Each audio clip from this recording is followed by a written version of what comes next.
pada pasar keuangan tahap 2. Apa yang baru? Pasar modal. Ini juga ada ceritanya. Ceritanya itu gara-gara kumpul-kumpul. Tapi kumpul-kumpulnya itu di rumah juragan besar, namanya Tuan Bors.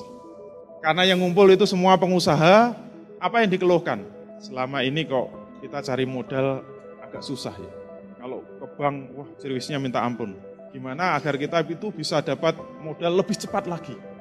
Secepat orang kalau mau beli beras. Sekarang ini orang beli beras bisa cepat, beli lombok bisa cepat. Kenapa sih? Tahu nggak kira-kira? Ini obrolan di Tuan Bors. Obrolannya apa? Karena ada pasarnya. Nah kalau semuanya bisa cepat karena ada pasarnya, kenapa kita ini para pengusaha yang butuh modal, kalau pengen dapat modal cepat, kenapa kita tidak bikin pasar sendiri? Pasar apa? Pasar modal. Gimana? Setuju? Setuju.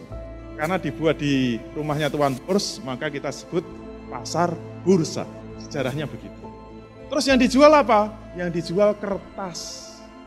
Tapi bukan kertas sembarang kertas, kertas saham.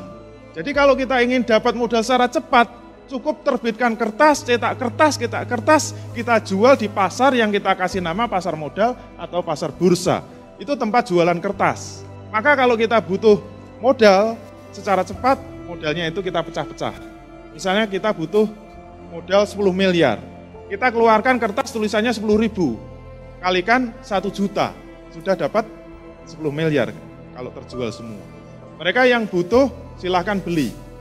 Saya terbitkan kertas tulisannya 10.000. Saya terbitkan 1 juta.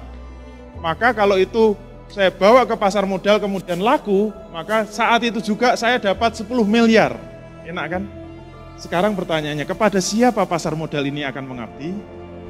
Jawabnya sama, kepada perusahaan sehingga perusahaan ini menjadi lebih besar. Bedanya apa? Kalau perbankan itu iming-imingnya bunga, kalau pasar modal iming-imingnya dividen. Dividen itu bagi hasil. Saya pernah membaca bukunya Schumacher, judulnya Small is Beautiful. Ternyata itu buku kritik yang keras terhadap kapitalisme.